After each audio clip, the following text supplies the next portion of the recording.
Puerto Llano, Ciudad Real en invierno de 1977. En una familia obrera, en un entorno donde el humo de las fábricas se mezclaba con el eco de los trenes, nació Alfredo Galán Sotillo el 22 de diciembre. Y mi niño, el pequeño, estaba en una mesa sentado al lado de él, llorando. Le digo, cariño, ¿qué ha pasado aquí? Y él me dijo, me he asustado mucho, he tenido mucho miedo. Que fue un hombre malo que entró a casa y le disparó a su papá en la cabecita. Levantó sus bracitos y me dijo, mira mamá, así le hizo ponerse a mi papá.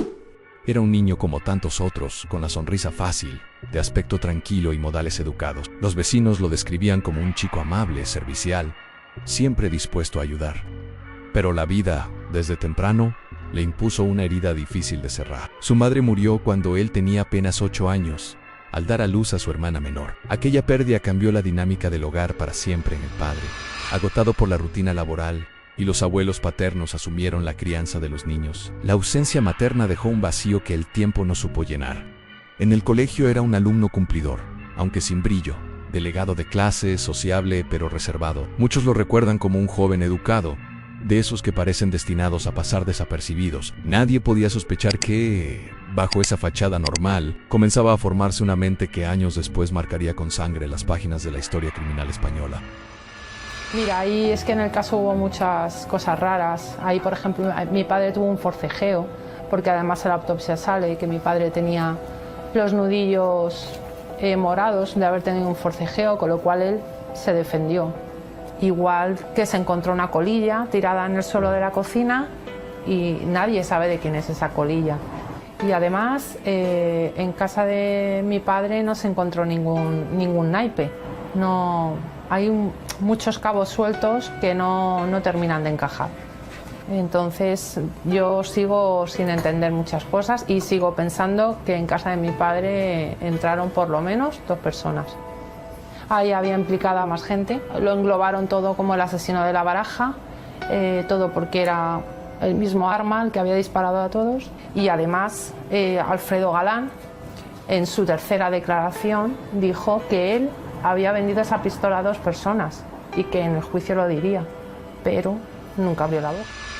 A finales de los 90, Alfredo ingresó en las Fuerzas Armadas. En septiembre de 1998 se alistó en el Ejército de Tierra, dentro de la Infantería Mecanizada, y fue destinado a la base de El Goloso Madrid. Más tarde pasaría a la División Acorazada Brunet, en el Regimiento Asturias, Batallón Covadonga y en 31. Su carrera militar lo llevó fuera del país, sirvió en Bosnia-Herzegovina, y 2002, en 2 misiones internacionales. Allí conoció el rostro real del conflicto, las ruinas, el miedo, el sonido seco de las armas automáticas y el sinsentido de la violencia. Al regresar a España, la disciplina y la jerarquía parecían ya no tener el mismo peso. Suspendió las pruebas para ascender a sargento y también las de acceso a la Guardia Civil. Su autoestima empezó a quebrarse. Tras el desastre ecológico del Prestige en Galicia, fue enviado a participar en las labores de limpieza del Chapapote. Aquel episodio lo afectó emocionalmente. Poco después, los médicos militares diagnosticaron en él neurosis y ansiedad, tratadas con medicación que debía evitar combinar con alcohol, pero lo hizo igualmente. En marzo de 2003, fue dado de baja del ejército. El uniforme quedó colgado, pero algo del soldado, su entrenamiento, su obsesión con las armas, su necesidad de control permaneció intacto.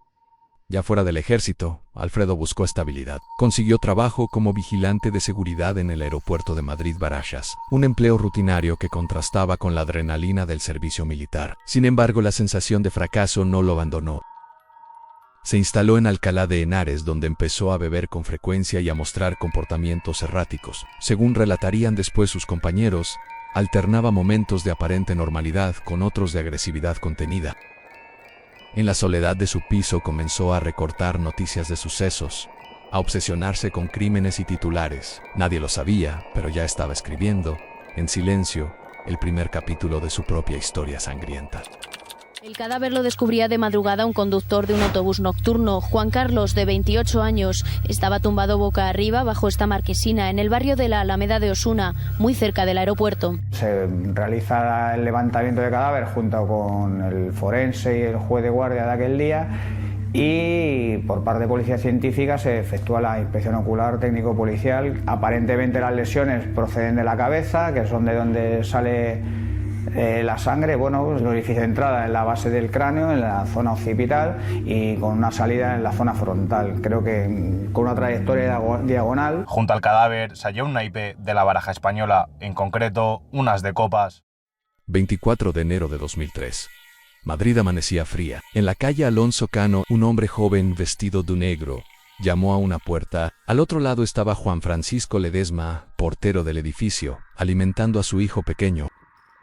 Alfredo le disparó a quemarropa con una pistola Tokarev TT-33, Calibre 762, arma de guerra que había traído de Bosnia. La bala le atravesó la cabeza. El niño quedó con vida, testigo mudo del primer crimen.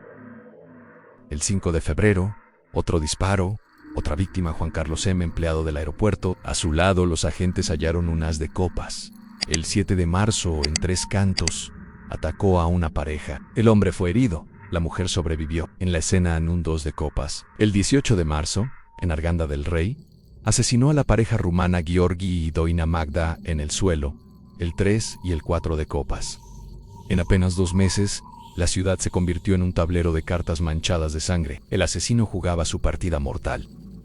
Los medios le dieron nombre a el asesino de la baraja. Su firma, el naipe, se convirtió en su sello, su forma de decirle al mundo: yo estuve aquí. Según declararía más tarde, el primer naipe fue casual, pero al ver la repercusión mediática decidió mantenerlo como símbolo. La baraja de copas, asociada a lo emocional, a la sangre, a lo íntimo, se transformó en su tarjeta de presentación.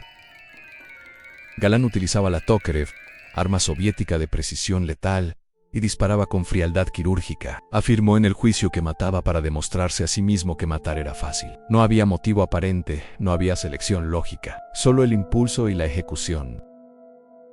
El terror se había extendido. La Policía Nacional desplegó un operativo sin precedentes. Las pistas eran pocas, pero los supervivientes recordaban el rostro del atacante. Uno de ellos, herido en Tres Cantos, lo reconoció sin dudarlo. Junto al cadáver aparece un naipe de unas de copas, que es lo que, bueno, posteriormente motivaría el nombre que le dio a esta secuencia de asesinatos que hubo en Madrid.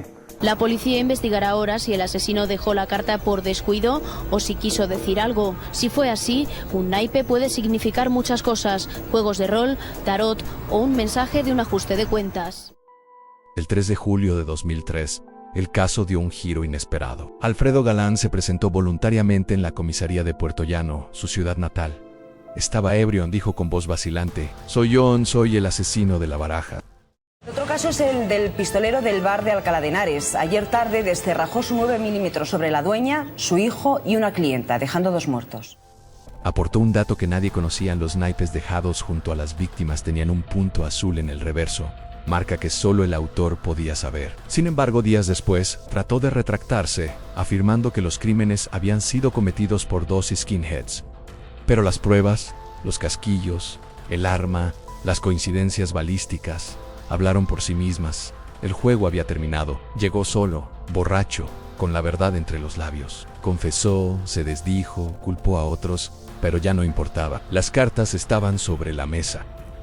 El juicio se celebró ante la sección 16 de la Audiencia Provincial de Madrid en 2005. El país entero observaba cómo aquel hombre delgado, de rostro sereno, escuchaba la enumeración de sus crímenes sin mostrar emoción. Se le acusaba de 6 asesinatos consumados y 3 en grado de tentativa.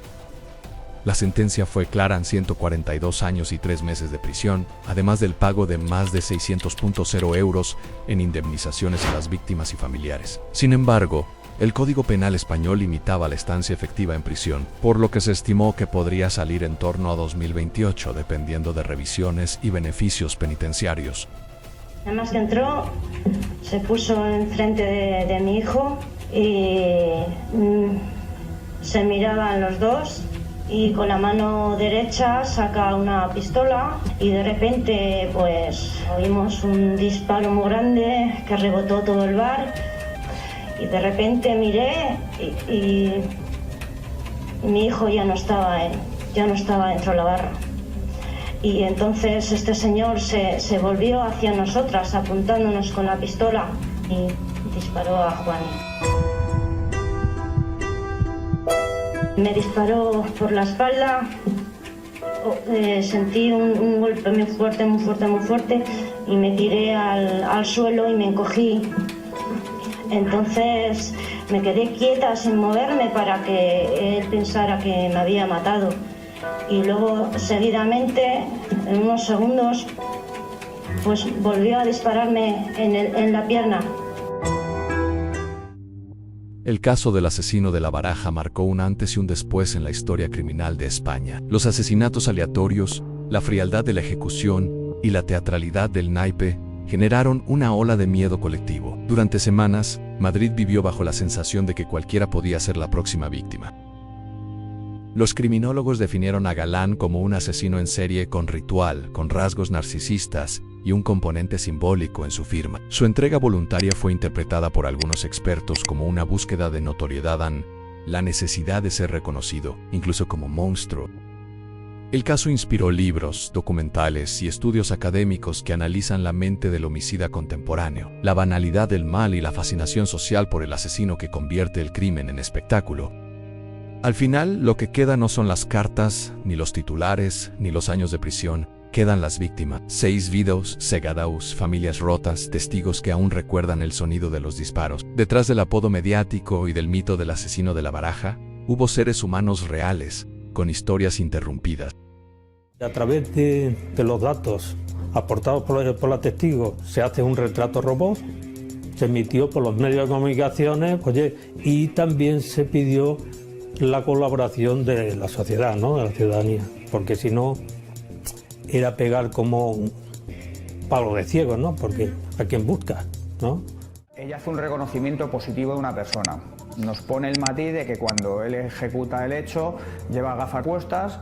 Nosotros le sometemos a una vigilancia intensa durante 24 horas hasta que conseguimos realizarle una fotografía con gafas y vuelve a reconocernos a la misma persona como el autor de los disparos en el Bar Rojas. La persona pertenecía a una rama de los skinhead llamada Hammer Skin, violentos, relacionado con los ultrasur del Real Madrid. Da un perfil bastante apropiado y después de todo tipo de seguimientos y vigilancias que se le hacen a esta persona, pues en un momento dado se decide proceder a su detención. Una noticia de última hora. Esta mañana ha sido detenido Francisco Javier Antuñano del Toro, de 25 años, presunto autor del doble crimen cometido en el Bar Rojas de Alcalá de Henares. La policía atribuye estas 2 muertes al asesino de La Baraja. Su detención ha sido posible gracias al testimonio de una de las víctimas. El caso de Alfredo Galán Sotillo sigue planteando preguntas incómodas. ¿Qué impulsa a alguien sin antecedentes graves a cruzar la línea del homicidio múltiple? ¿Es la frustración? ¿La enfermedad? ¿O la fría indiferencia ante la vida ajena? Quizá la respuesta esté en la mezcla de todas ellas. Una baraja de causas que, combinadas, muestran lo más oscuro del ser humano. La policía ahora se plantea incluso un nuevo interrogante. Es posible que exista más de un asesino y que los homicidios fueran cometidos por distintas personas que se intercambian un mismo arma. Suscríbete y dale like para no perderte más historias basadas en hechos reales. Nos vemos en el próximo video. 142 años de cárcel para el llamado asesino del naipe. Alfredo Galán ha sido considerado culpable de la muerte de 6 personas y de intentar matar a otras 3. La sentencia destaca su manifiesto desprecio por la vida humana.